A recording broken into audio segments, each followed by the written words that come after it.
49, and I'm excited because we have a cool guest in.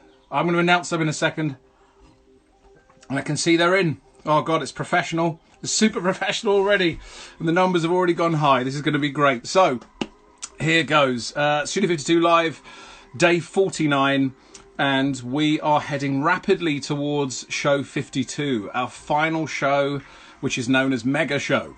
And that will be a 24-hour live broadcast as a fundraiser, which the charity we will make clearer nearer the day. But that is what we're doing. Show 52 will be a 24-hour live fundraiser. And at the end of the show tonight, the very end, after I've talked to my guest, I will be announcing both our final two guests. So I will be doing that at the end. So that's going to be fun. So look, here goes. I'm now gonna announce and introduce our next guest, and I promise you I'm not nervous in any way. Nope, in fact I'm terrified. So here goes. Right, let's do this properly. Hopefully everything works. There's no gremlins on Instagram. Okay, let's try it. So, our next guest is widely considered one of the greatest sleight of hand artists of all time. Even though he's not a magician, he has undoubtedly influenced and inspired magicians all around the world with his knowledge and his skill.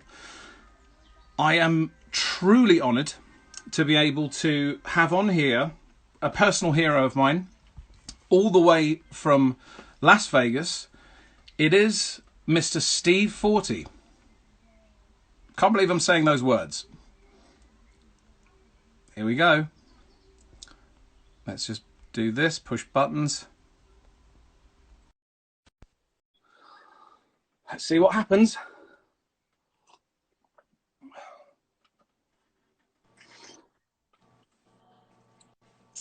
Steve, hello.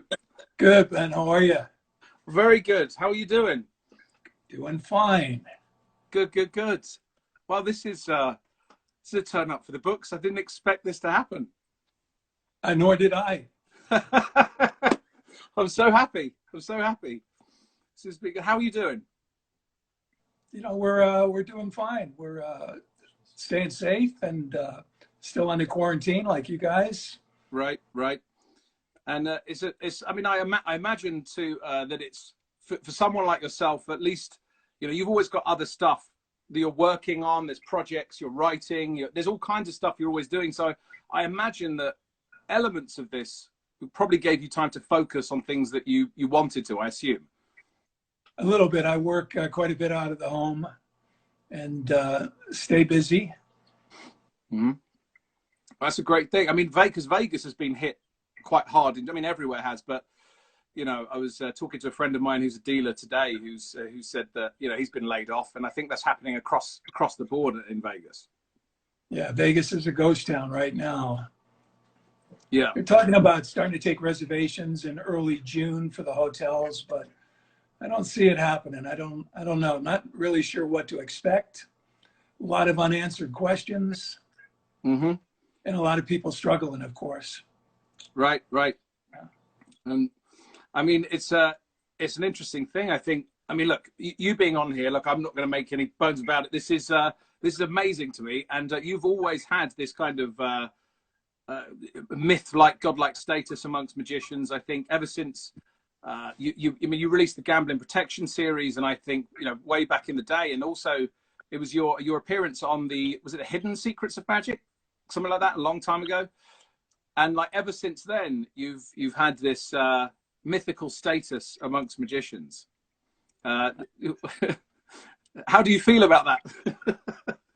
I don't believe in any of that for a second. The Hidden Secrets of Magic, I couldn't have been more scared.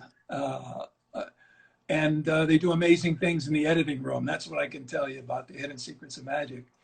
The early videotapes, of course, just a young junkie at the time. There's a lot of people today that could have done those tapes. You know, long before I think I really acquired true knowledge, was just doing moves, having some fun. And I had some people from California want to promote it, and in various ways. And so we ended up making the tapes as a way to, in theory, teach people how to protect themselves if they decide to playing games with cards and dice. Yeah, I mean, but also I think it was Malone was saying to me that, because I mean those tapes are looked at as kind of legendary tapes amongst magicians, but Malone was telling me that you have so many problems with them. So many what? Problems with them. Yeah, well, I don't know if I've ever watched them from beginning to end. A, I can't stand to listen to myself speak. And B, you know, every time I watch myself do a move, I always say to myself, boy, I could do that better.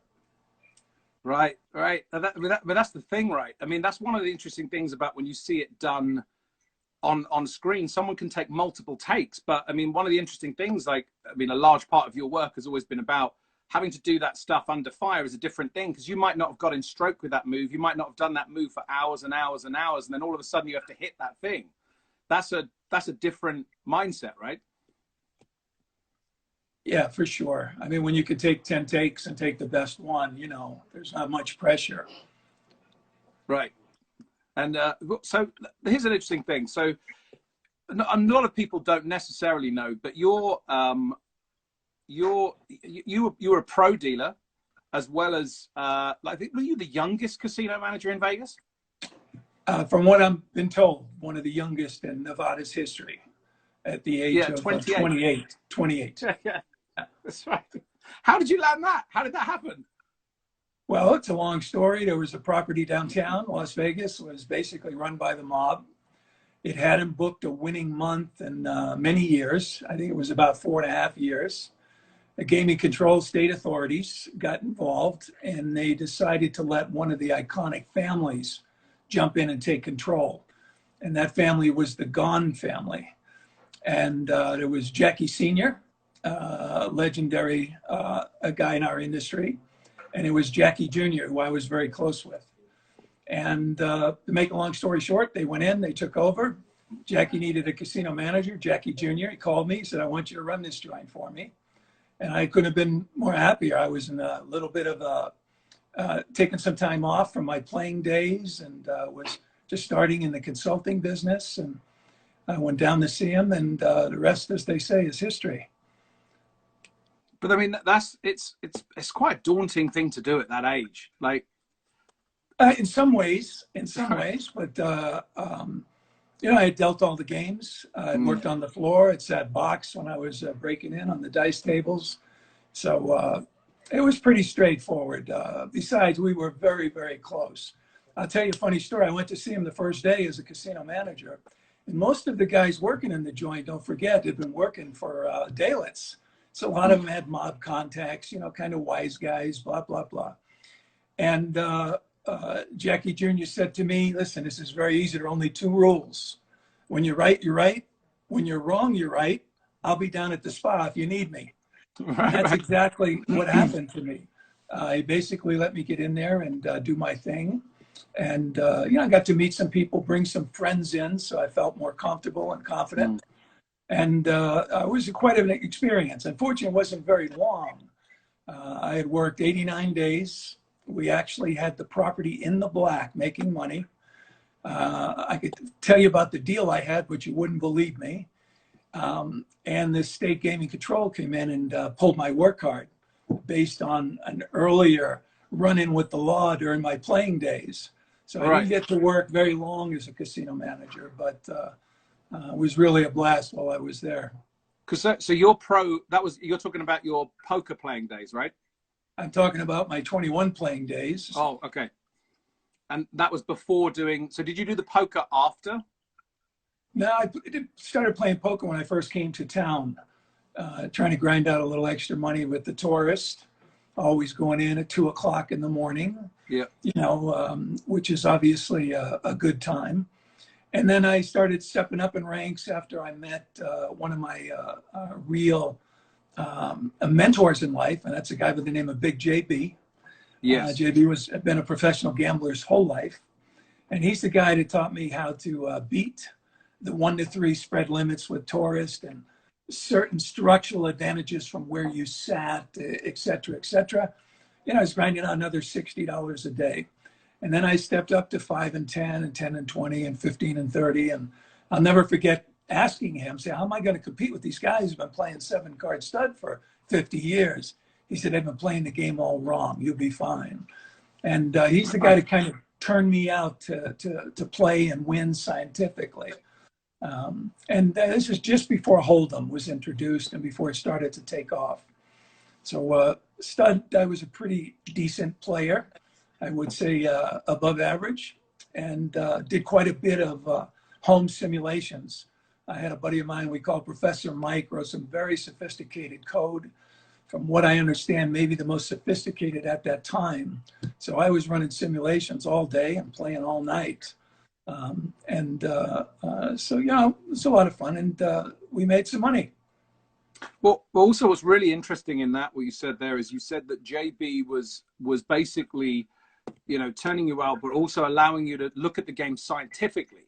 And you said that word scientifically. And I think that there is something inherent, I think, for me in your approach with the level of detail that you go to. Like it's quite astonishing the level of detail that you look at the most simple thing and it's not just technical stuff. A lot of magicians think it's, you know, all hard technical stuff, but it's the timing, the movement, what's even being used, the psychology. It's the whole gamut of everything, and that's an interesting thing to think about. Well, the guy that promoted that discipline with me was Jack. His attention to detail was far beyond anything we've ever read about in the books. You know, he was just special. Believe me, I don't know how to tell you. He passed away recently, and a bunch of people got together. We sat around in a circle and we were telling stories. And I was telling stories about him that most of the people didn't know because, you know, he was 85 at the time. And these are things that he did 20, 25 years ago, 30 years ago. But here's a guy who won about $6 million in the 70s, late 60s, playing gin. Think about that for a second. That's a serious amount of money. Right. And most of it was the mob because they were betting on him. He was betting against the biggest layoff guy in Boston. And then he came to Vegas and won another fortune playing blackjack. The things he did were so far ahead of their time. I could tell you stories. They're very technical oriented. I don't want to bore everybody with them, but he was making certain plays that were completely against the books. And I would say to him, Jack, I happen to walk by you. I saw you make this play. Where did that come from? You know, we didn't even have, they call an index or an indice to deviate from a certain strategy to make this unusual play. And he would basically recite all of the cards left in the deck that he intuitively assessed as, listen, what am I going to do with this hand? You know, he'd have a hand like ace-7 and all the threes and the deuces and the aces were gone. He knew he couldn't improve it. And he didn't want to get into a situation where he hit a bad card and was drawn to a stiff. So he did things that were way ahead of his time. And he was my dearest friend, became the godfather to my youngest boy, and the most amazing card player I've ever met in my entire life. And I've been studying these guys 45, 50 years. So I got pretty lucky. Yeah. Got pretty lucky. Well, that's a big thing. And I think also that's a great thing in terms of inspiration, because it gives you something to move towards. I've spoke to a lot of guys on here over the last few weeks about, you know, there's a big difference between when you see a level that something could be done and you aim for it versus when you're trying to do something that hasn't been done and you don't know if it's possible. Like, they're two very different things. And I think that when you have someone that you're seeing is doing something at a certain level, it raises the game around it. And I think that's 100% what you've done in terms of the way in which you handle cards and objects, your timing and the technical transitions and all of that stuff has definitely influenced not only myself, but I know hundreds, maybe thousands of other magicians around the world. That type of stuff, that type of attention to detail. Yeah, well, Jack wasn't a technical guy, of course, and he wasn't a cheater. He was a square. And he had been cheated many times in his life. I mean, the stories are unbelievable of the people that tried to get at him. But his attention was a little bit different than what we talk about with card work. You know, his attention was about psychologically framing the play. The stuff I learned from him, you just don't learn in books. When we play professionally, Jack had a great saying. He said, first, we must learn how to win, which are the fundamentals of mathematics, the science of winning. Secondly, we have to learn to get away with it, which is the cover, the camouflage, and selling yourself as a tourist, if you will, as a sucker, as the typical player.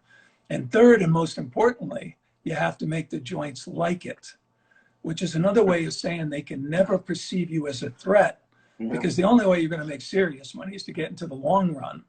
So you had to learn how to win, you had to learn how to get away with it, and then you had to learn to make the joints like it. When they watched you, they had to believe that you were a rank sucker that just got lucky, and it was just a question of time before they would win that money back, which of course they never did. I mean, that's a deep level of wisdom there. That's not just some moves and some plays. That is a deep level of wisdom and long-term strategy. And I remember reading something about that in the casino gaming protection. Basically, in there was a story about an old boy who was playing 21 and he was very old. And he had glasses, and he was marking the cards essentially from the newspaper with daub. But it was everything that went around. It was only ever done with a borrowed newspaper. He never took the paper in. It was only if it was the hand, it was his eyesight. It was the whole framing of that. That when I read that, I was like, it's a really smart combination of tactics. It's, you know, that's what I think is the stuff that you get off on, is that level of sophistication. I do very much. So much more than the moves and the methods and so on. Yeah, how you frame these things makes all the difference in the world. Yeah, and it's almost like with that type of stuff, it's where it's, I know, throw these kind of words around, but there are some clever things and some cool things, but it's almost like when things become beautiful, whatever that means, when they become really beautiful, it has those extra layers of deception and sophistication surrounding it. And you know, like, so, you know, you have stories coming out the wazoo, but you must have come across like extremely sophisticated scams or sophisticated cheaters like that a lot. I have. I've been fortunate to meet some of the very best. And you're absolutely right. The word you used previously, Ben, wisdom, is really what it's all about. You know, we all have knowledge. Card guys know this move, they know this move, they know that move, etc. But a lot of times there's no wisdom. They don't understand that the move can be done differently. It can be sold differently, used in different applications. Yeah, I mean, we used to have a saying in the business. A guy would say, I've been in the business 20 years. And I have most of my mentors were always twice my age when I first came to Las Vegas. But they had a great saying, and it was, experience means nothing without knowledge. Well, I like to say, you know, knowledge means nothing without true wisdom. That's when you reach that higher level and you appreciate things in a completely different way. And it wasn't easy for me. It took a long time for just doing moves before I actually started to study moves and appreciate all of the things in the topics that interested me, whether it be sleight of hand or advantage play or even scamming. I got to see everything on a completely different level. And makes it interesting, and you know, just real insight from people that have been doing it a long, long time. Yeah, and that type of stuff, it can often breeze by people that aren't ready to hear it. It can often, those details don't stand out. But when you're ready to hear that stuff, it hits you like a sledgehammer. And you just said something very poignant there when you said about studying sleight of hand and moves, because there is a big difference between truly studying stuff and idly practicing. And that is something that you do. So, you know, I was wondering if you could speak about that type of approach that you have. I think anybody watching this, there was a time where I just did moves. And a lot of times I'd open a book, see a picture, and I'd start doing the move. I wouldn't even read the description. But somewhere along the line, one of these old timers caught me off guard and had me look at a move quite a bit differently. And it was a shocker, frankly. You know, it opened my eyes. I started looking at other card guys, realized they were all making the same mistake. I started asking the question, how can a move like this, say something as simple as the jog shuffle, how can it go unnoticed with that giant break in the top that's visible to people and observers on the right and the left? You know, I was demonstrating a run up for a friend of mine that we called Hawkeye. He was a very talented hustler. And he was sitting to my right. He said, "What's going on with that big gap in the deck?" And I said, "What are you talking about?" And of course, he was talking about the gap that's formed when you do that type of run up. And he had never seen anything like that. So my immediate response is, "Wow, I can't think of another move in sleight of hand that guys like us enjoy with a gambling angle to them that has a break open, not concealed, right above, could be seen by 2 or 3 players on the right." You know, and then I remember watching I won't mention his name, but I remember watching a well-known magician at the Magic Castle, and I was in the middle-sized room. Forgot what it's called, but I'm standing back. I could see the gap all the way, 20 feet away.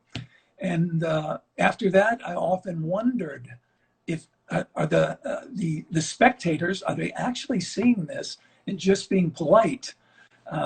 Is their brain saying, "Okay, I realize now that there's some form of manipulation going on, even though they may be fooled completely by the trick and enjoy it and forget about that." I always started to question myself. And that's why I've always felt that one of the biggest errors I've seen with many of my friends in this field is that they take for granted the simple things. Some of the simplest moves, they butcher.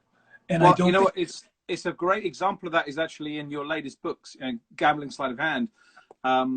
There is a section in there that talks about shuffling a single card onto another half. Something which, yes. whenever you read that in a book, just shuffle one card on top. People can breathe a sigh of relief because pretty much it's a relatively easy thing to do. As soon as you start having to drop 2 or 3 or 4, that now goes into the realm of proper practice. But a single card is considered to be something very easy. You break down 5 separate stages of how shuffling a single card onto the other half is actually a sophisticated process. I have to read that again, but I vaguely remember it. But I'll tell you a true story about that. I shared this concept with our friend Bill Malone, and Billy took it seriously. Went home and started practicing. Got the timing down where the cards were riffling off his thumb. He wasn't placing the cards down. And some months later, we get together in Vegas, and he's shuffling the cards. He said, "I want to show you something I'm working on." My brain never, for a second, said he's carrying the aces on top. Never once. I believed he was legitimately shuffling the cards. So he went, started cutting the aces. It caught me completely off guard. And I said to him, I said, "You son of a bitch, were you carrying a slug?" He had this big smile on his face. And it was just, it was just confirmation that when he changed that, instead of just lowering the hands, but allowing those cards to riffle off the thumbs, it completely fooled me. So it's not just theory. This is real. And the reason it's real is this is the way people shuffle cards. When you riffle cards, you riffle them off the thumbs. You don't just lower your hands and place them on the deck.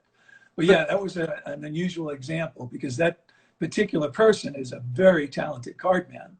And when I told them that, we had some laughs. But it's just one of those things that I'm always talking to other performers about, which is that the basics, what we consider basics, there are levels to basics, and I think that people don't appreciate the most simple things. There are so many levels to it that if you scale through those levels and actually start studying it scientifically, they can achieve way beyond what you could have possibly imagined in terms of deception and everything. And people are so quick to bin them and move on to some hyper complex move, which normally has a lot of other problems associated with it, where they haven't mastered the most basic thing. And I see that often in your work, where you are taking something that everyone knows or thinks they know and looking at it very differently. By the way, before I forget, we get onto that, talking of Malone, he sent me a text message and he said to me to ask you to tell the story that you told in church in Milan.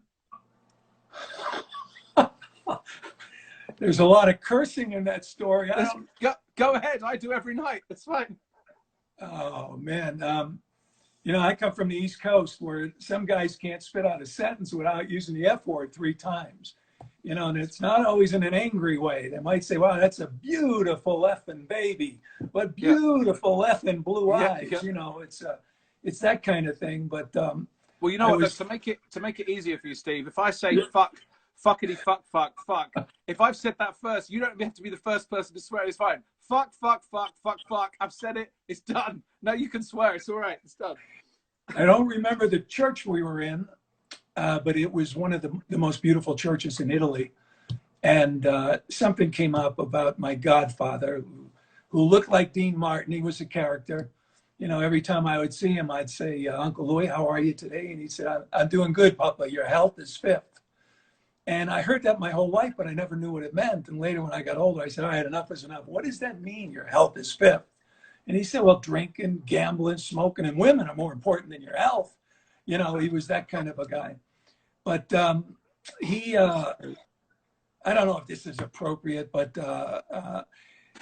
Do you know what? If it isn't, everyone in here, we blame Bill. That's it. That's it. It's fine. Or me. Bill, it's not you. It's fine. Go. It's honestly, it'll be fine. my godfather and my father were closest friends. My godfather was having an affair as he's rolling around with his girlfriend, who I called Aunt Hanu. He has a heart attack. Hanu calls my dad, says, I think Louis had a heart attack. Can you help me? So my dad gets him to the hospital, gets him to the police station. They rush him up to the hospital. Now here comes my godfather's wife, Joanne, and she sees my dad, and my dad covers for him. Says Louis was on the job. He bent over. He picked up a stone. Had some pains in his chest. Blah blah blah. And her name was Joanne. She walks into the hospital room. My godfather thinks he's going to die, so he confesses that he was with Hanu. She walks out, pissed off. She looks at my father and she says, Johnny, you're the only one of the whole bunch I ever trusted. I'm so disgusted with you. I can't find the words. And she walks off. My dad walks into the room and my godfather looks up and says, hey, Johnny, how you doing? And my dad says, die, you motherfucker, die. You know, that's kind of, this was in a church. And then we realized it echoed through the whole church. People actually stopped and were turning around to look at us. Billy and I couldn't stop laughing, but that's classic with the people that I grew up with. That's great. Oh, man. I'm glad Bill texted me now. Now, Bill told me that the way to really start this thing is for you to talk about the first email you ever sent to me and my response. What? No, you tell it. You start it. You tell it. It'd be better. In short, I get an email from Ben. I've never met him before. And he says some nice things. And then he wants to know if I would share with him some old gambling stories. So I thought that was pretty ballsy. So I got back to him and said, listen, how about if we meet someday, have some coffee, and get to know each other before I tell you where the bodies are buried? Right, so he apologized. He said he understood. I never heard from him for another 6 months, you know, which was, it's not the first time that's happened to me. And then, of course, I would eventually get to meet you, and we had a chance to session. It was wonderful. But what I remember is that you also bombarded me with, at one stage eventually, when I asked you about Scarney, and you then said, I just thought you'd share to me some kind of small story about the Aces. Then you kind of let rip with the reality of the situation. And then all this other Scarney material, like photographs, board games that he was associated with producing. And I was just like, I was amazed that you'd sent so much. Well, I was amazed that you had that information, because I knew you had a gambling collection. I knew you had, you know, cards and dice and everything. But it was the first time I was really aware of the breadth and depth of your knowledge about everything in that area. Yeah, when I was collecting, my interests were really diverse, both expensive artifacts and very inexpensive artifacts. In some cases, things I bought for $5 were some of my favorite. But I collected everything. I collected dice from the Roman era, all different materials, the complete evolution of casino dice when they first were silk screening the spots, as an example. Collected all types of playing cards. And I liked, you know, the novelty cards. I liked early American. I liked everything that you could think of. I collected chips. or checks as we call them, of course, in gaming. At one time, I had the largest collection of obsolete casino chips in the world. How many do you think were in the collection, Ben? Oh, 2000? 2,000 is a good guess. I had 800,000 chips.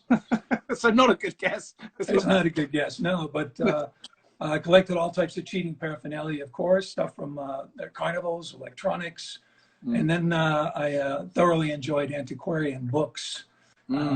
Something I picked up from Ray Goulet, a friend of mine from and mentor from the East Coast. But yeah, it was very diverse. As a matter of fact, I have a draft of a book I plan to publish. It's about 400 pages, full color, top and bottom, takes all of these things from the beginning to the end. I may even do something like that very, very soon. I already have it in draft form. Yeah, I mean, it's this is the thing a lot of people don't realize. It's that, they look at the card book and or the stuff, and they sometimes forget. You've only got to look at casino protection and go, it goes way beyond cards. It's also dice. It's the general, the whole, everything encompassing that world and collections and characters. I mean, there's only one place you could truly get that amount of access, and that's Vegas, right? I mean, to be in the heart of that space. And also, just to quickly to say something else, what's really interesting to me about your stuff is that you have been someone that, in my opinion, has crossed that bridge between where it was entirely analog, moving over to becoming digital, and like that era, that transformation won't happen again, because you were there before all of that stuff happened. So you've got to see a lot of these old ways and these new ways, which is incredibly unique. Anyone coming into that game now or whatever are not going to have that old and that crossover. But when we last met, you were telling me that a lot of the old methods, or not all of them, but some of them, because they've become so old and analog and unknown, have started to come back, which I found very interesting. Yeah, I think to be a successful player today or a successful cheater, you got to be pretty sophisticated. Everything has changed, of course, from peaking devices, shuffling machines, 24/7 surveillance. If you're trying to beat these joints today, you're really doing something special. But regarding the technology, yeah, I mean, if I could tell you stories about stuff that I would wired up with. I remember one time we were testing a hidden camera. I had it in a pocketbook over my shoulder with the jacket. And the lens was under my arm, of course. And I had wires going down a leg onto a transceiver, just a walkie-talkie, if you will. And back up to an earpiece. I had an antenna going up the back of my neck, was taped on, and a cowboy hat to hide the antenna. We were trying to get the video signal out of the casino to a car parked in the parking lot. Right. And we had to get over the white noise generated by the slot machines. And the way you really test that stuff, believe it or not, is in supermarkets. I walk up and down the aisles and we check the signal, blah, blah, blah. But had I ever been backroomed and searched, you would have thought I was ready to blow up the joint because of all the technical stuff. Right. But today, you can build a small computer and such small space. You could likely be searched and not be detected. The problem with those things today is you still need a way to input information, whether it's by hand or by toe. And you can't get away from keypads and switches and blah, blah, blah. We don't see too much of it. If you run into high-tech stuff, it's usually guys trying to take off the joint in a very big way. Don't forget, for a long time, playing with, say, a hidden blackjack computer that merely counted cards was not a crime, because you're not doing anything to change the natural flow and outcome of the game. But when they discovered, Deadlock is a cooler computer that takes a slug of cards and tells you how to optimally play it back. That's a cheating device. But I'm talking about, like a perfect strategy computer. Those were out there for a long time. When I was in stroke, I played with a unit called David, and I could input a complete deck of cards in about 13 seconds with my toes in a binary format, switches above and below both toes. So if you want to hear an amazing story, I'm playing with David. We are targeting a game at the Vegas Club, and it's called It's called Experto 21. They deal right down to the last card, but they pay you even money on blackjacks. Well, that's a game for suckers. Forget about all the math, but that's a game that's very beatable with one of these computers that count cards better than anybody on the planet. So here I am firing away. I'm winning about 30,000, and in comes the owner of the joint. His name was Bob Stupak, and he's talking to two of the floor people, two famous people, I might add. Howard Grossman, famous 21 player, and David Sklansky, author and a famous poker player. And he says, what's going on? And all I hear is one of the guys, I'm not sure who, says, I don't know who this kid is, but he's one of the best 21 players I've ever seen, which is a credit to them. They realize the composition dependent nature.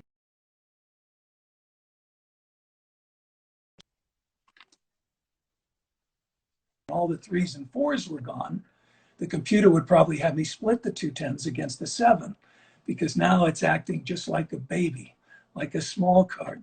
So anyways, I hear this. I said, oh, this isn't going to last much longer. And here comes the owner, Stupak, sits down right next to me, shakes my hand, introduces himself to me, and said, you know, you're a hell of a 21 player. You're making me a little bit nervous. Looks me right in the eye, Ben. So help me God, and says, have you ever heard about these new blackjack computers? Oh my God. Well, I'm wired up. Right. I couldn't believe it. Unbeknownst to me, a day or two before, there was an article in Sports Illustrated about these computers, and he read it. So I played the Iggy with him. I looked at him. I said, computers? I said, I know. I try to type an email to my girlfriend. It never gets there. I don't know the first thing about those things. And I tried to brush it off. Long story short, he ended up backing me off. He told me that I scared him. And I actually ended up losing the money back, got stuck a little bit. But he told me he knew when he got lucky.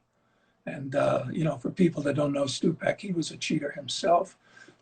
He was a street smart guy. And I always respected him for that. I know when I got lucky, he sensed it. And yet these things were brand new.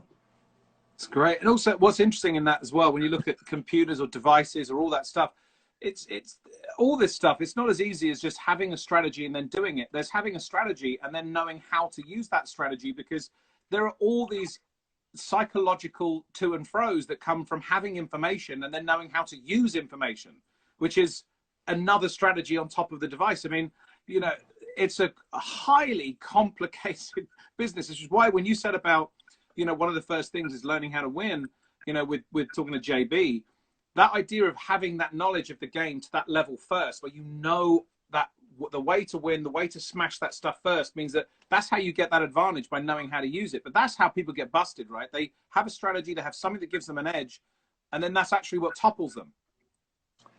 It's so true. I've been on so many games where well-known card counters were backed off, but I was allowed to play. On games where guys from certain teams, whether it be Houston or MIT, or they were asked to leave, I was allowed to play. And that's because our approach to card counting was so different, so unique. One of the things I did for a living for a long time is I was a location player. So if you know anything about card counting, you don't have to understand the math. Just know that everybody starts their count at 0. That's the base. You start, and now they start dealing the cards, and you go up and down with positive, negative numbers to assess the remaining composition. I almost never started my count at 0, because when you presented the deck to me to cut, I had information about cards near the bottom of the deck or near the top of the deck. And I would cut small cards out of play or big cards into play. You know, I might be starting my count at running 15 or 16, but the pit boss that's sweating my game is starting at 0. So it doesn't make any sense to him. I got to make many limit bets right off the top. And anytime you cut big cards into play, you usually end up with some dead wood on top, some dead cards. You don't know what they are.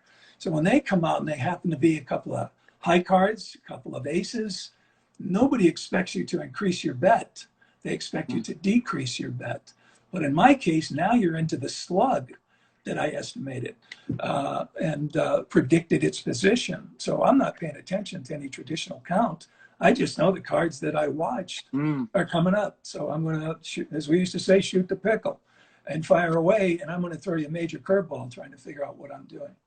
And a lot of it is really easy. I shared it with many magicians because it sounds like it would be difficult, but it's not.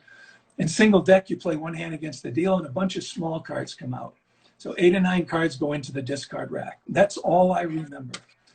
Now they deal down to where it's time to shuffle up. They assemble the deck, they bring it to the center, and all I know is that 6 or 7 or 8 small cards on the bottom. Well, I have already scouted and pre-selected this particular dealer. That's one of the big advantages we have. We get to choose the games we play on, the dealers we play against. I don't just sit on any table. This is somebody I've been watching for a long time. And typically I would watch 100 dealers, scout them, and only decide to play 5. You know, out of the 100. You see our record sometimes, you'll find list and list of hundreds of dealers that had some type of trait that was exploitable. Well, in this particular dealer, I know they're going to break the bottom half to the right, and they're going to lead with their aggressive hand. So unintentionally carrying the bottom slug. I know they're going to do it again on their second riffle. So after 2 riffles, they haven't mixed those small cards at all. Now I know that they're going to thin strip, you know, strip in small packets. So when you strip all the way to the top thinly, where do the small cards go? They get brought up to the top. And the last riffle sometimes is a little different. Many dealers will shuffle more thoroughly on their final riffle. I'm talking about a shuffling procedure of riffle, riffle, strip, riffle. So they shuffle a little, almost like a pharaoh, because subconsciously they know this is the last chance I have to shuffle the deck. And then they would present it to me. Well, you know, if I got 8, 9 cards on top, you give it a nice shuffle, you can double the position of the lowermost card from 9 to 18, and you can assume that the top 20 cards have your small cards in it.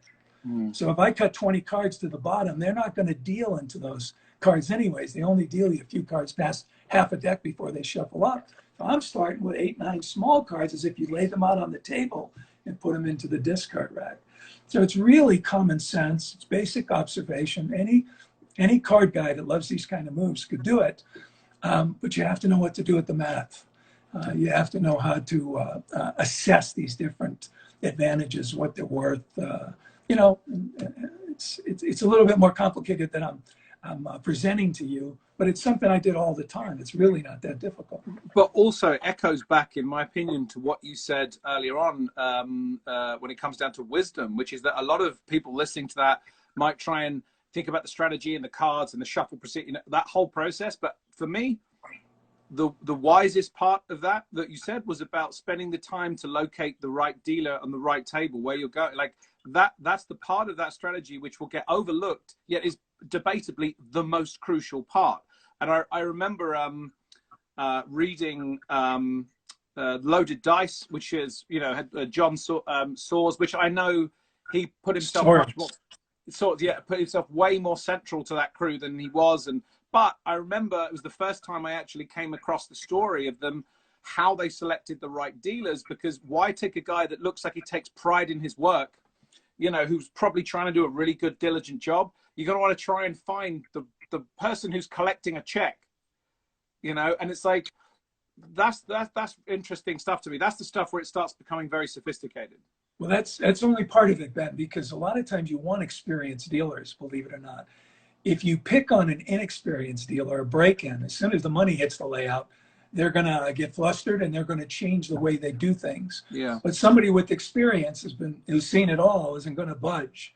So a lot of times we, you know, given a choice of a break-in or an experienced dealer, we go for the experience. But also, but the point still remains that you are still having to select the right one for your strategy, right? So the time it takes to select those right people, regardless of the actual strategy, becomes probably one of the most crucial factors. And it's often, again, it's those types of details of sophistication that is inherent in your work, and it often gets overlooked by, or that type of sophisticated thought can often get overlooked by magicians. I'll tell you a couple of things. When I was playing scouting every day, our team, when you're playing on the square, you're a team. When you're going for the money, you're a crew. But our team was broken up into 2 parts. One, the first part would scout. The other people would make plays, of course. And every time I saw something in the casino that interested me, I headed for the Keno room. And in the Keno room, you had the tickets, you had the crayons. So I would write Stardust, Ben, the young man, blah, blah, blah, exposes the whole card to the 2 seat. maybe 85% of the time. Working on Tuesday, I would write everything and then I would save those things. So in the very early days of playing professionally, I had a stack of Keno tickets. And a gentleman by the name of Arnold Snyder, famous blackjack author and expert, came in and said, Steve, what are those? And he started reading them.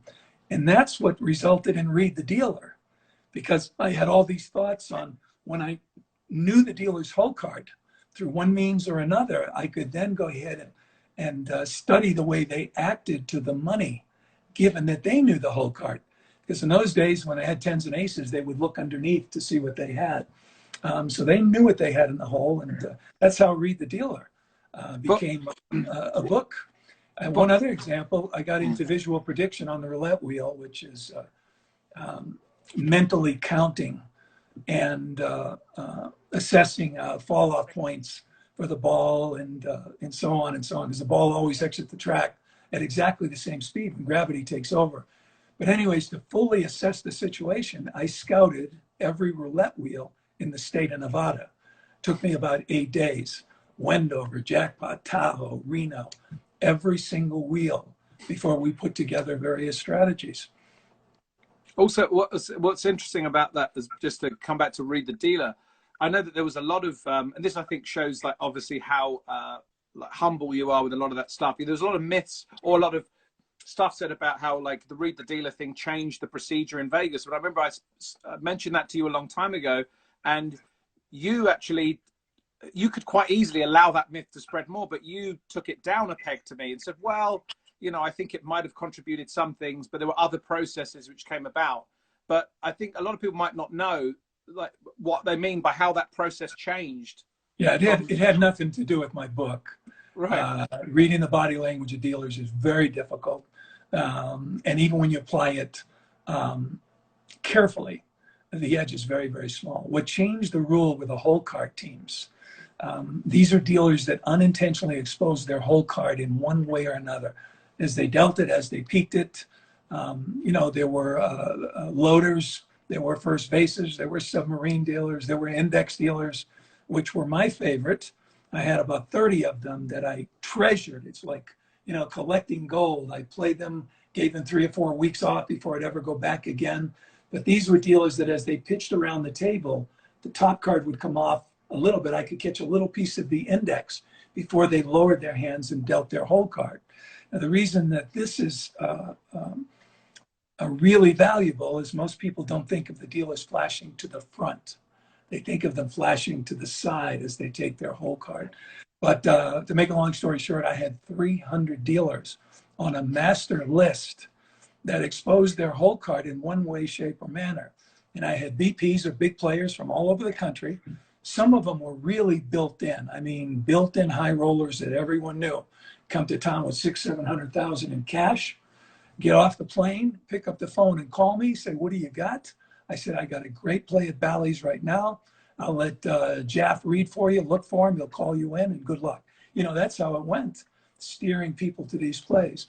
But what happened is the joint started to recognize that people were acting as if they knew the whole card.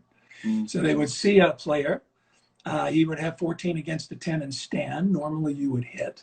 Dealer would come out of the hole with a small card, correct play. Very next hand, he'd have 14, dealer have a 10. He'd hit it, catch a deuce, and then hit the 16, catch an ace for 17 and stand. Now the dealer would come out of the hole with a high card. 10 up, 10 in the hole, 20. You know, sometimes they would hit those 17s and 18s.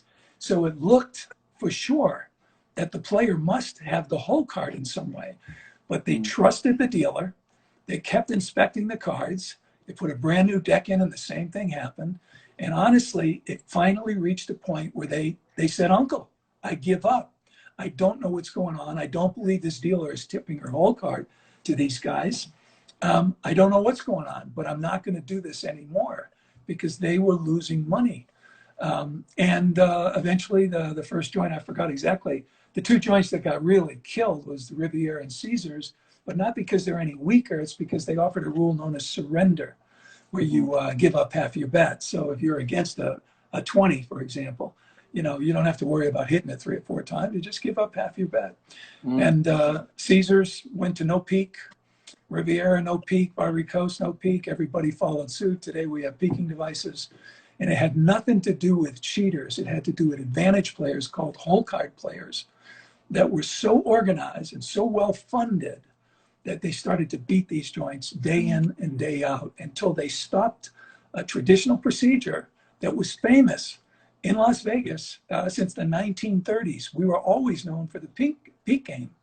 In your neck of the woods, as you know, in London, they take a hole card, they don't peak it. It's a completely different, but it was legitimate players, not my tell book. That's nice to say, but not my tell book. I thought of a funny story I got to tell you about hole card, if you don't mind me cursing a little bit. But I had one takeoff guy. He was, let's just say he had a very interesting background. And he was well known throughout town. So I'm reading for him. I've got a dealer who we called Clark's, an excellent dealer. I'm on first base as she peaks. She doesn't realize she's very subtly giving me a little piece of the index.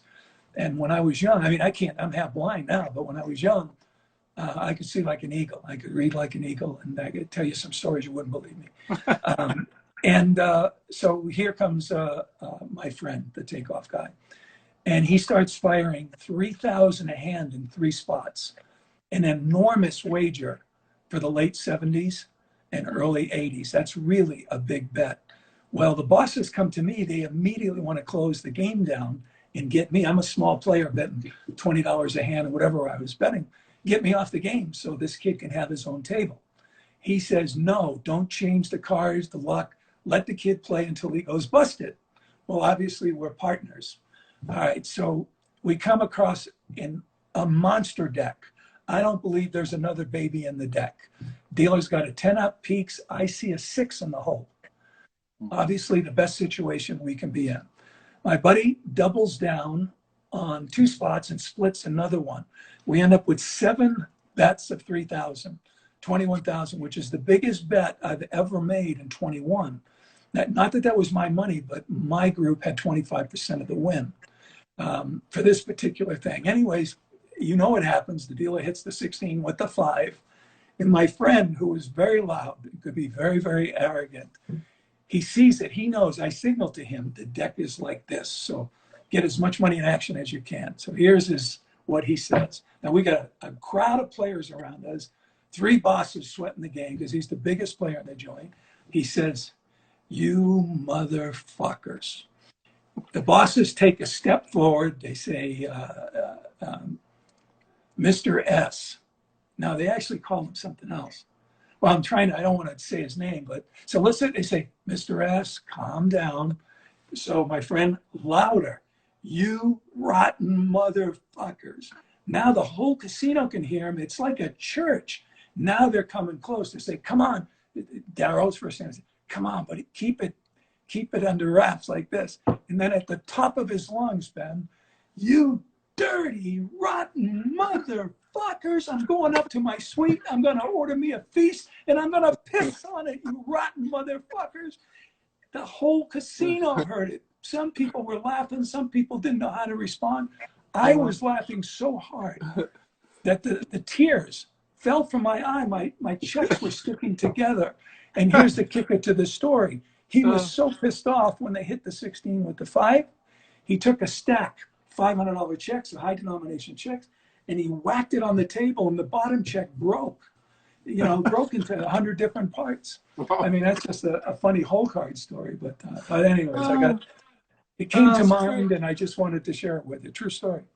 I don't know what I enjoy more, the story or you shouting motherfuckers on the internet. I love it. Him, oh, me, yeah, I know it. I love it. So what's the most, actually, I'll tell you what we should do. Instagram only allows you to do an hour straight before it cuts. So what we should probably do, if I end this now, and what we can do is just immediately jump back on, because then we've got more time and we can do a bit more. But otherwise it would just cut in the middle of us talking. So what I'll do is I'll end this now, and then you just do exactly the same thing as you did before. Just jump back on, and we'll just continue talking for a bit. Is that all good? Emma. Yep. Right. Okay. But Did yeah, you? hang on. All right. So I'll do that now. I'll end this and They're then going to we'll shut. jump back on I this have my call. son Okay. trying to help me. All right. So Okay. you're going to shut it off, and we're going to do just what we did. Go. Exactly the same thing. Yep. Okay. Right. Here goes. Right. Let's go. There we go. I don't know what happened there. No idea. Okay. Everything just kind of stopped for a second. Let me just, I want to see if I can get Steve to come back in. That would be nice. I don't know what happened there. It all just kind of there we are, Steve. I don't know what happened there. Gremlins. There we go. Okay. I think those same people that didn't want you putting stuff in casino game protection just chop the fees. So but no, it's worse than that. Believe me, you have no idea. Right. So I was going to tell you tell me that I bridge the gap, and what I'm about to say, I mean this at the bottom of my heart. I see myself as an outsider to the magic world. I don't see myself as part of it in any way, other than being a huge fan. I've been a fan since I was a kid. Of course, I could do some magic when I was young. Not much. I mean, I remember doing the invisible palm, and I remember having certain packet tricks, wild card, etc. But I'm not a magician, but I love the art form. And, and I'm particularly fond of close-up, always have been. And so that's the way I see myself, not really bridging the gap per se, but being a fan and then developing many fond friendships over the years from people in magic. Yeah, and I mean, I remember spending time with Rod, who you knew very well, and Rod was also a big fan of magic, and he was. I remember once we were talking about the device law earlier on. He was going to show me a holdout of some other equipment. We were out in Vegas, and because he didn't want to take it into the casino, we had to go to a chicken shop, and he was showing me this stuff and all this shuffle work, and he kept saying, this is before I'd met you, and he kept saying, oh, this is one Steve likes. This is one Steve likes. Oh, Steve likes this one. I was like, just show me all the things that Steve loves. I want to see those ones. So there's a funny comparison between the two of us. But when I would see Rod and say, how are you, my friend? He said, got to commit 7 felonies a day to keep my head above water, And they used to say to me, the difference with Forte, he commits 1 felony every 10 years and lives like a king. But that's another story. That's not true. But I always thought that was funny, the comparison. But he was very special and just hugely talented. I can say this after studying these people for a long, long time. He's right at the top of the list, most talented people I ever met, and a super, super human being. Yeah, and he was so kind to me. I would. It was very strange, actually. One day out of the blue, he emailed me and asked me to buy him a trumpet. And I was going, what? He's like, there's this trumpet in the UK that I want. Can you get? I was like, why am I talking to this guy from Vegas about buying a trumpet? Anyway, but he was always showing me some really amazing run-up work. He just had he had an interesting touch that was it wasn't like a magician's touch, and it was like someone that had come from dealing, or something like that. But he had a lovely, real touch, if you know what I mean. It wasn't too showy. I do. I agree. It wasn't too soft. It had a realism about it, which I loved. I could just sit back and watch him shuffle. I loved it. Me too, Ben. But do you know what I mean about that kind of realism? Because I see a lot of people that do sleight of hand stuff, and sometimes it's too showy and sometimes it's too sloppy. But I think it's a really incredibly difficult thing to get that point where it's sophisticated enough to work, it's advanced enough, but it somehow goes under the radar, just enough. There's a casualness, believability, a lack of intent. There's no measured action when you see the best guys work. You could take the simplest moves, like a triple cut on the table, and you'll see magicians like cutting cheese. nice and neat. They'll cut 3 times. But when you see a pro, I mean, right now I'm visualizing a dear friend of mine that lived with my wife and me for many years that I call MD in the book. But when you see him do the triple cut, it's like he's mixing a salad.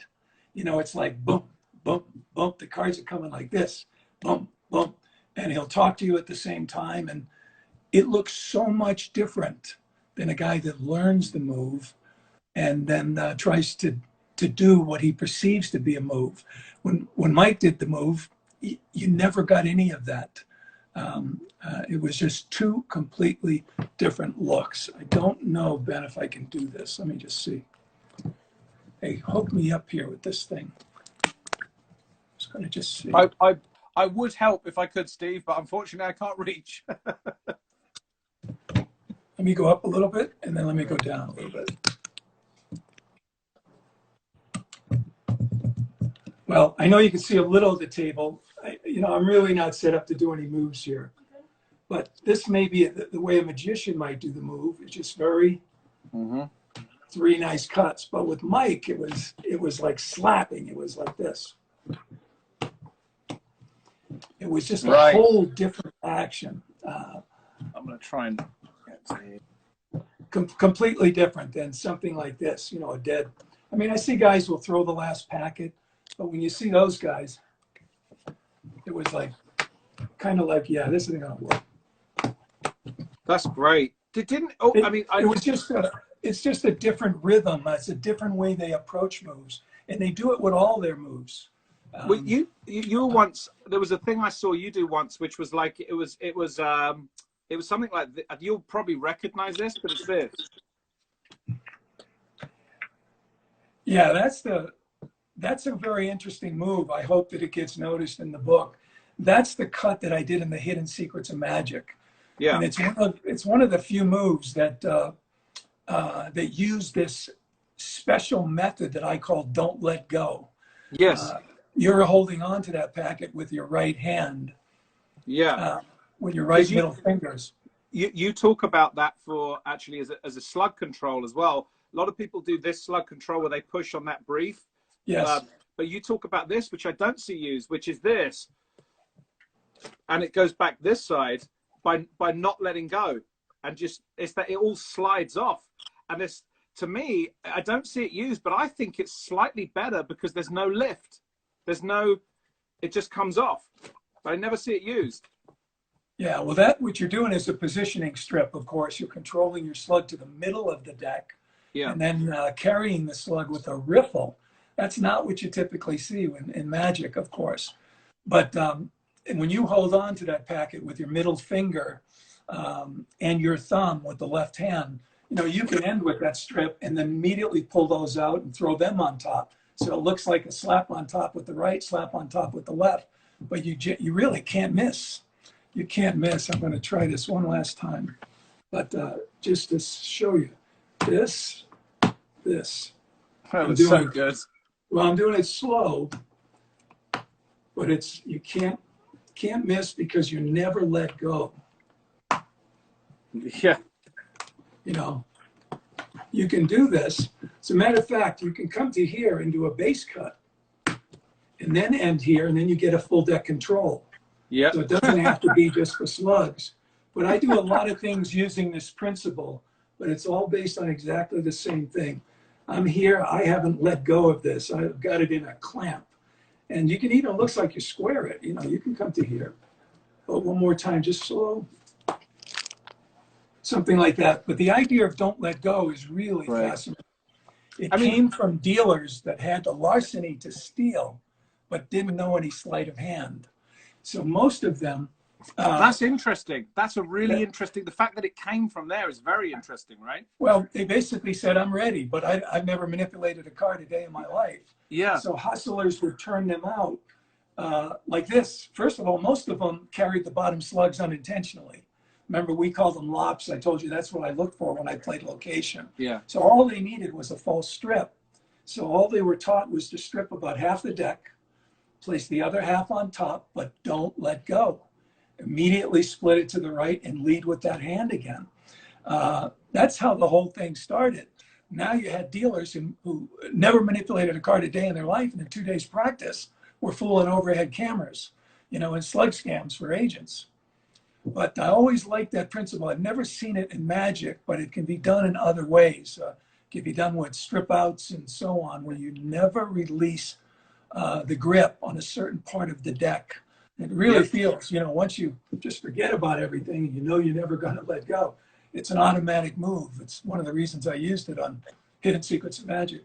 Yeah, it's fantastic. And I think that I've got quite a few shuffles that have ended up using that because there's something about it in the feel of it that it feels right. There's something about the level of control. That's because, I mean, look, push through, strip out, all those things are often great, but sometimes it's not worth the level of risk. And I think no matter how good you are, if you're a guy and you go, no, I always hit, I'm like, you're either lying or you don't work enough or something, because there's always going to be a time when something doesn't hit. Whereas that stuff, to me, it's slightly more sophisticated in the sense that you can pretty much never miss. Like if you just don't let go, you've got complete control. And there's something about that that's more beautiful.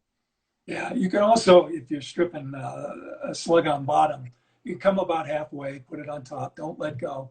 You can then sell the square up. It can be done in several ways. You can take the hands and move them together to the fingers bump. You can move the deck forward an inch.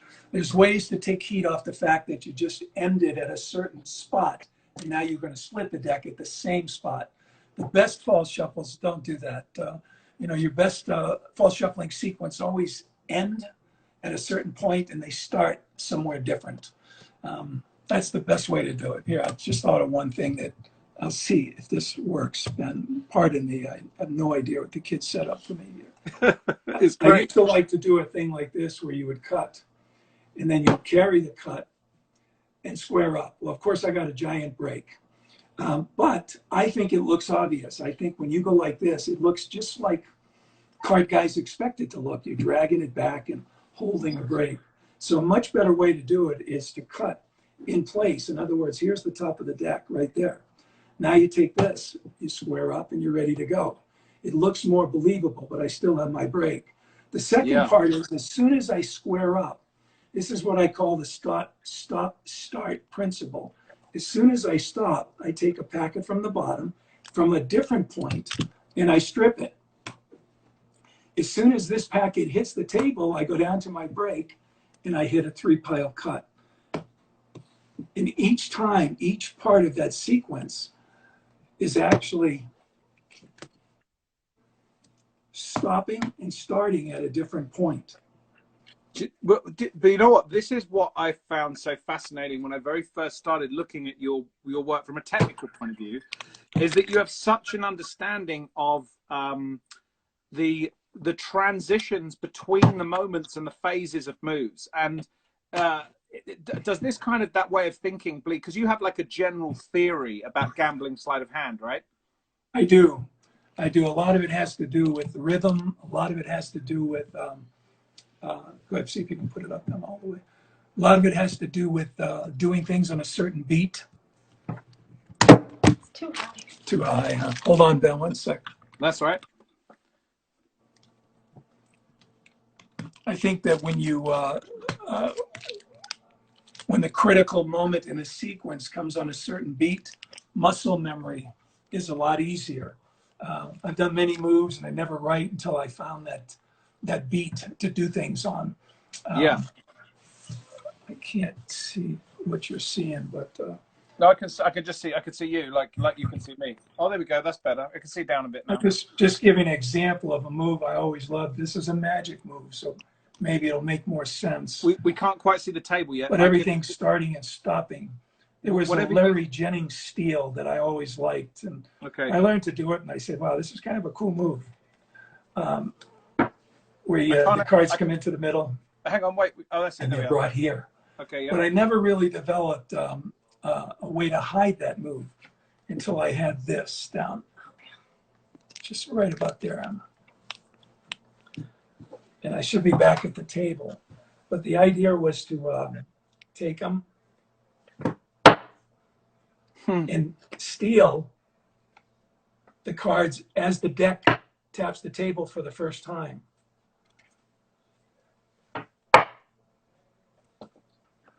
Wow. That made all the difference in the world. I didn't change the technique at all, but I was striving for a different rhythm. I was Yes. striving for the key cards, the key moments to happen on a certain beat. So once I discovered moves like that sequence of cuts, false cuts, I said, you know something, this makes a lot of sense. If you really want the transition from one part of the move to the other to be optimal, the instant you stop the first part has to be the beginning of the second part.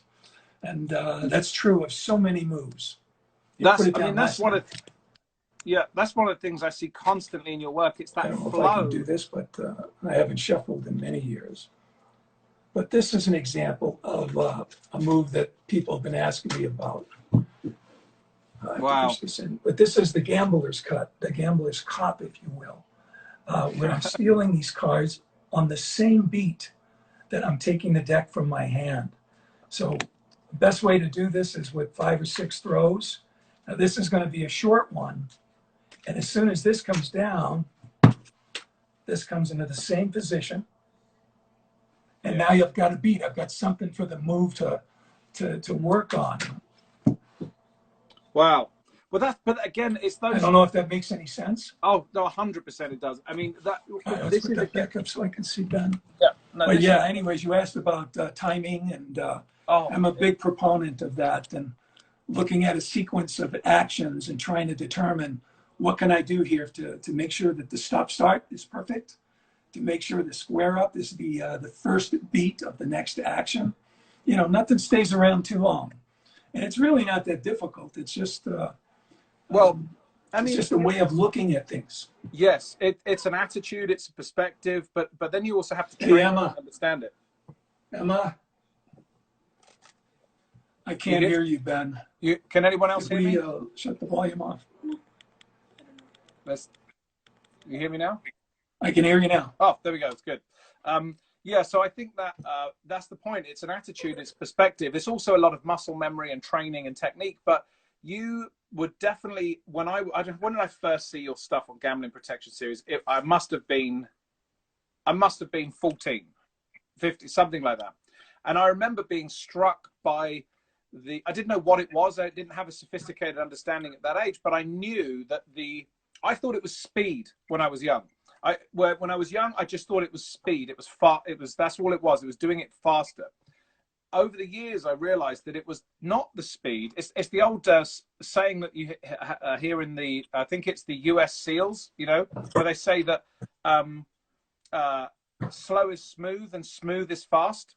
And it's that idea in a battleground is that don't rush. And if you're smooth, slow is smooth and smooth is fast. It's like, I've always loved that. And that's what I saw in your work. It was the transitions between phases and how smooth the transitions were that I'd not seen anywhere else before. You know, I learned that from a hustler. He believed that I'm just trying to straighten this out. He believed that the optimal speed for any move is the slowest speed at which you could execute it, and it was still deceptive. And if you think Yeah, about that, that's pretty insightful. Because it really the slower is. you do a move, the more deceptive it's going to look to somebody if it fools them. Yeah.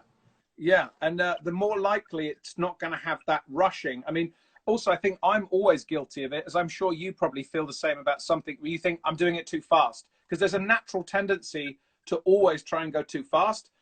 And it's, I think, easier to go fast if you've got control than it is to slow down with that control. Like that, it's such a hard thing to do, to slow down. And believe me, card players don't like losing their money to robo dealers. right. But when I've had guys demonstrate moves for me, and they were absolutely flawless. And the only critique I could give them is you've got to slow down. You look too polished. Not many people deal the cards like that. You know, you're going to bring some steam. Well, that's also what machine.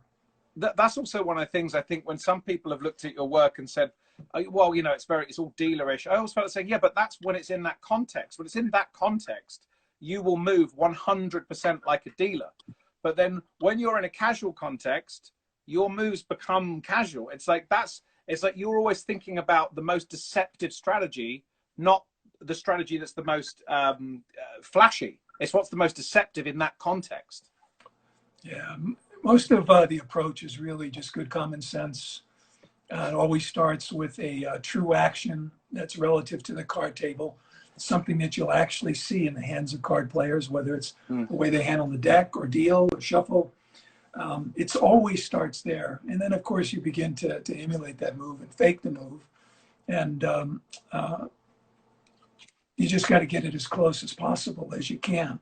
But it always starts with the good move. And that means at the right speed and at the right rhythm, you know. And have you still got the passion for like practicing and loving moves in the same way? Do you still have that? I don't, to be perfectly honest, as I get older. You know, I'm struggling with some issues with my hands. I haven't practiced seriously in over a decade. Otherwise, I'd demo anything you want. But I appreciate watching it, and I appreciate thinking about how the person demonstrating the move for me is thinking about the move. I like that very much. Sorry, I don't. I just like thinking about them. Yeah, I don't mean to smirk or smile. I was just thinking to myself that there are magicians hanging themselves all over the world, thinking that you can do stuff at that level after not practicing for a decade. It's like loads of people thinking, "Damn it!" I can't really. I could probably get through most of the moves in the book. I don't know about the pseudo stuff because a lot of that is just ideas. Yeah. But I don't, I don't print something unless I know that it's absolutely doable. So I get to a point where I said, if I wanted to give another 2 months to this thing, I'd be doing it perfectly, like a speed cut. One of these things where you read, you say, can he really do that? You know. But I've had emails, some funny emails from people that say, I can't believe this could look good, you know, until they see it, of course. But and that's the thing. If you're not in stroke with a certain thing, it's you know, and some of these moves take that, right? They take that level of practice. Some moves do. Some moves I've been doing for so long, I don't really have to practice them.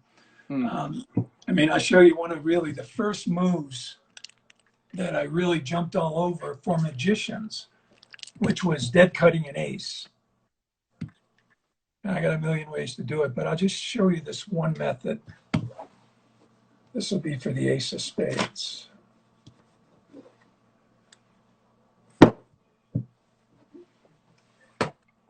It's great. You know, this is an example. Yeah, I lost it real quick. I was going to try to show you something else, but here, let me just do this one more time. Yeah, I can't really feel it, but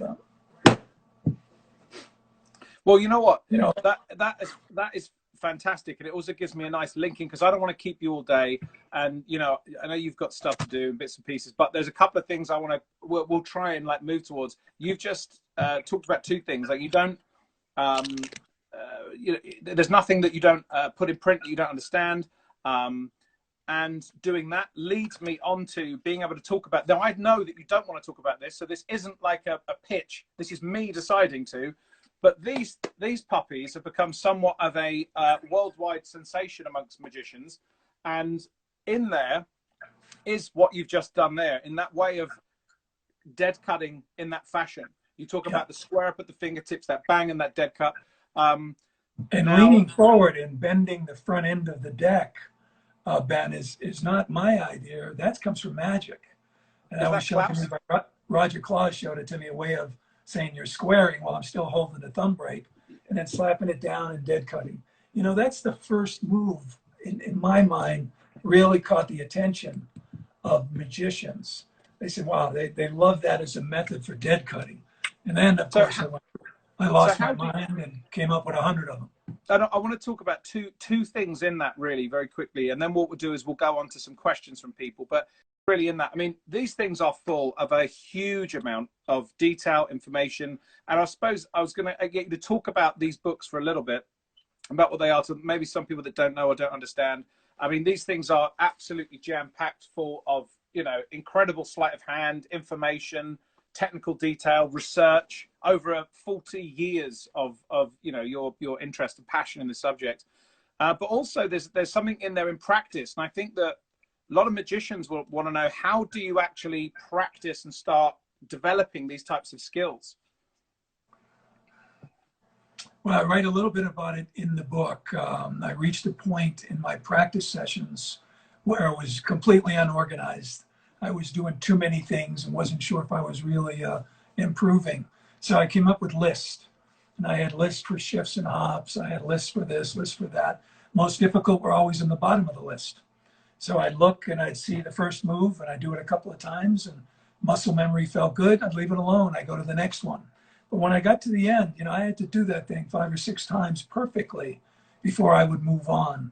So one of the big the epiphanies for me was being organized, just something I didn't do. And you know, when I first came to town, I was a crap dealer, so I had to practice cutting checks with both hands all the time. And from checks, I went to silver dollars and then half dollars, which is really a grueling exercise. And we did some flourishes with the checks, which, you know, carried over to the playing cards, of course. But yeah, I think just thinking maybe the biggest point I could make in terms of practice is to be organized, be your own worst enemy as far as your criticizing your own work. You know, a lot of people will just blow you off. It looks fine, it looks good. But you're your best judge. And that's a good start for sure. Yes, kind of structured versus unstructured practice that You said it better than I did. Perfect. Well, I mean, I think it shows because your level of attention to detail through your writing, your work, and all that stuff it shows that. I think it's where you start making those discoveries about what doesn't work and what does work, and yeah, it's amazing. I mean, look, do you know what the funny thing is? Here's something you mentioned to me in an email about something about, and I didn't know what it meant. It was about future projects for magicians, and I didn't want to question you on it, but are you talking about you doing future projects for magicians? I have several in mind. Okay. This project has been a learning experience, to say the least. This is the first time I've ever, as a first-time publisher, I made many, many mistakes, some very serious mistakes, but I had to go through the process to kind of reassess where I'm at. I don't want to tip anything as of yet, but I'm trying to find a better medium for this hobby that we all love. And the one word that jumps out over and over again is video. Because I have people make requests for, please show me what this looks like almost every day. And it's not all difficult moves either. It's everything from CTP to, simple stuff really. And then there's people that say, I want to show me this cooler, I need more mucks, or, they're just greedy like we all were when we were kids and we were young. So I'm contemplating some different thoughts. I'm thinking about, of course, a volume 3 because of the phenomenal response. I could have it by the end of the year if I really put my mind to it. But anyways, let's just say that I have some interesting thoughts that I think magicians will find fascinating, and I'm hoping that they come to be. I can guarantee you they will. So what we're going to do now, I mean, look, Steve, I could talk all day, as I'm sure you can, and thank you so much for this. But what I do want to do is that people have been very patiently in the comments the whole time. So what we'll do is we'll open up to a few questions from them. I can read them out. I can find this from here. It would normally take about 10 seconds for questions to come through. So we'll ask a few questions, and then you can answer those. So yeah, so people currently a lot of love for volume 3. So let's have a look. Yes, videos stuff's good. All that stuff's good. Yeah. So any questions or anything we talked about over here, guys, just put them in now. And then I'm in it. Let me stay up front. I'm innocent. I have ironclad alibis for anything you can come up with. Right. Okay. So look, I know it looks like I'm just staring at you, Steve. I promise you I'm not. I'm looking at some questions. Here's an interesting one. What do you think about mirror practice? I like mirror practice. I had 3-way mirrors professionally made for me. They weigh a ton. When I was a kid, I still have them today. Obviously, they're great for side angles because mine come like this. I like them to a point. I like them for when you're first starting out, studying a move. And once you get the hang of it, it's always good to practice. Close your eyes. You don't want to move the mirror, or just get rid of the mirror, because they can quickly become a crutch. Very interesting. Look, all of these are all about moves. I'm trying. Okay. Let's see if there's a non-moves question here. Someone's asked, "What's the hardest move you've ever had to learn?" That's an interesting one.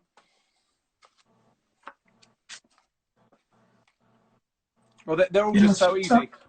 Well, some of the Pharaoh run-ups where you're holding a break, it's not an easy move. Riffle stacking, my view, might be the most difficult move in our hobby. In the pseudo section, the F transfer, it's kind of a tricky move, takes a couple of months, but that's not a 6-month, year move. Some of the bottom deals to get them really looking where you're completely comfortable with them. A lot of those are 4 to 6 months where you stop forgetting about everything and you can deal as many as you want. Those are some examples. Yep. Also, someone asking, can you talk about the movie? I can tell you that I've been close to a movie on my life many times. About 10 years ago, we actually had a deal with Paramount. I received 2 option payments. They bought the screenplay and it looked like we were going to make a movie. But I did a foolish thing. I went out and got indicted.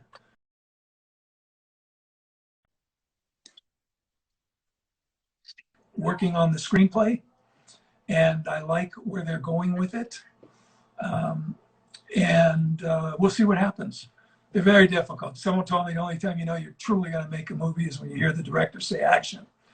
What I can tell you is I've been very close and currently working on it as we speak, as well as some other projects. There's a very quickly one that someone said, are there still cheaters who are working today? Well, there's nobody in the casinos today. They're all closed, but the private world of gambling, absolutely. Yeah. And one last one, which we've had this quite a few times, I suppose, and then I'll ask you one about you. But could very briefly, this has probably come through about 8 or 9 times so far, about you meeting Marlowe. I met just about everybody, Vernon and Marlowe in particular. I forget the circumstances. There was a kid here in Vegas by the name of Ron Ferris, came to me, told me he knew Marlowe, and said, would you like to jump on a plane? I said, I'm in. So we went there and sat around with a bunch of the guys, got to meet Marlowe, spend the day with Marlowe on the following day. And he was just a perfect gentleman, could not have been nicer, blew me away. I've always been a big fan. Vernon, I got to meet a couple of times, but under unusual circumstances. A bunch of the people here locally from Skinner and so on, they try to put a session together with us. And this was in my heyday when I was really practicing and playing. And frankly, I looked forward to them because I had read about it when I was younger. Remember, there was a time I had 400 books on sleight of hand. I had 3,000 books related to gambling, but I had 400 books on sleight of hand. And I would always cull through them looking for gambling moves. Eventually, it became frustrating. And I ended up taking the 400 books, putting them into storage for almost a decade before I traded them for about, I forgot, 40 or 50 decks of antiquarian playing cards. I gave all of that stuff for a few decks of playing cards. But I met Vernon at the castle. Jennings brought me because he wanted me to demonstrate some mucking for him. But it was sitting down at a little coffee table. It was impossible to lean over and demonstrate muck. So we were trying to get off to one of the other rooms to have some privacy. It never happened. I'm dealing craps at the Aladdin one day, and who walks up with Vernon and Slidini. I said, hello, Professor, I'm a big fan. He goes, oh, you know. I made a $5 bet. It didn't stay long. I got to see him lecture one time, but I really look forward to that meeting, and I was ready for him. We had several electronic devices. My collection was just starting to build. I was ready to open up to Vernon, and he never showed up. He never showed up. And then the one guy that I always wanted to meet was Charlie Miller. Excuse me, and never had that opportunity. And one day my phone rings. I pick it up, and I said, hello. He says, this is Charlie Miller, Charlie Miller, Charlie Miller. Apparently that was his trademark, the way he answered the phone. I said, hello, Charlie, I'm a big fan of yours. He said, Steve, I understand you're a mechanic. I said, I'm not sure where you would hear that. I mean, what kind of a thing do you say to a complete stranger? I said, I don't know where you would hear that. He says, what do you do for a living? I said, I travel around the world. I own my own consulting company on game security for the casinos. He said, listen, it's been nice talking with you. I got to go. Something came up.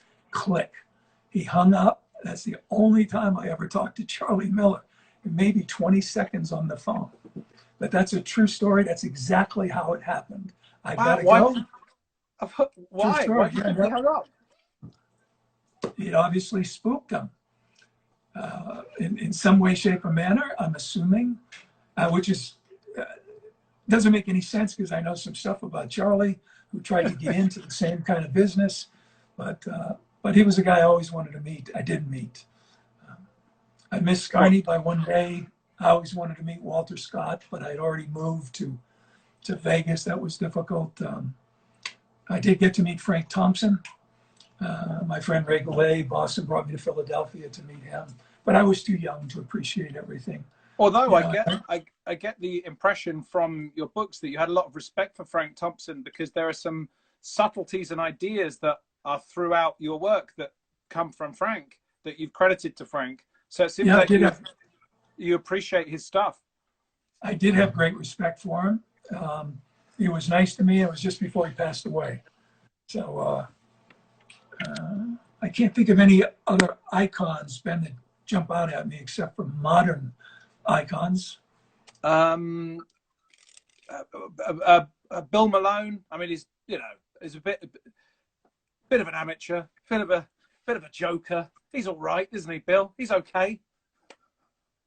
Now, listen, when you mentioned that you talked to David Blaine, who I think is an enormous talent and one of the nicest human beings you'll ever meet, and the same can be said of Williamson, and the same can be said of my dear friend Bill Malone. I mean, aside from that, Bill's craziness, this is a serious, serious card man. Believe me when I tell you. Oh, I mean, a lot of people don't realize it. I mean, he blew me away when I met him, and he wouldn't stop. It was similar to you. And do you know what's funny? When you and I first met, Bill was at the other side of the table, and we were with another guy, a dealer, and we're sitting there, and Bill basically goes, "You guys do some stuff," and I was so nervous to show you stuff. My hands didn't work. I was just like this. I couldn't do stuff, and then you just like steamrolled me for about an hour straight of just bombarding me with moves and ideas and concepts. I didn't need to pee that much. I went to the toilet that many times just so I could take notes on my phone. But the funny thing is, the entire time, Bill is just sitting there like a school kid with a glee look on his face, just purely because he saw how much my brain was being hurt. And he did the same nice. thing to me. Yeah, well, that was all intentional. You should see the good stuff sometime. Oh, man, honestly, Steve, I can't thank you enough for coming on here. This has been, honestly, a genuine honor. I know you don't like all this stuff, but I have to say it's been an absolute honor to have a hero of mine on here, and it's been an absolute delight, an honor and a privilege. It's been an honor for me too, Ben. Congratulations with this event. Very cool thing you're doing, and good luck with the charity as well. And let me just say to everybody, all the best. Stay well and be safe. Thank you so much, Steve. Thank you so much. We'll speak soon. Bye-bye. All right. Stay safe. Bye. Wow. Okay, guys, I'm going to announce who's coming up over the next couple of days in a second. Gosh, that was fun. How was that for you? Was it good for you? It was good for me. I hope it was good for you, Steve, if you're still watching. Man, that's I'm trying to remember what to say now, because I'm just giddy. I've just had such a great time. Can't believe I managed to do this. It's good fun. Anyway, so thank you guys for coming in. There was so many questions coming in. We couldn't possibly deal with them all. I've got like a million questions. Like, you have no idea what I'm looking at. I got all this, like all kinds of stuff written down, loads of stuff we didn't go over, but it doesn't matter because everything that we did go over was perfect. It was brilliant. Steve was amazing. I'm happy. Brilliant. Right. Anyway, so I'm waffling now. So Studio 52, day 49. what a great day. We have 52 coming up soon, which is the mega show, which is a 24-hour live streamed event, which is done for charity.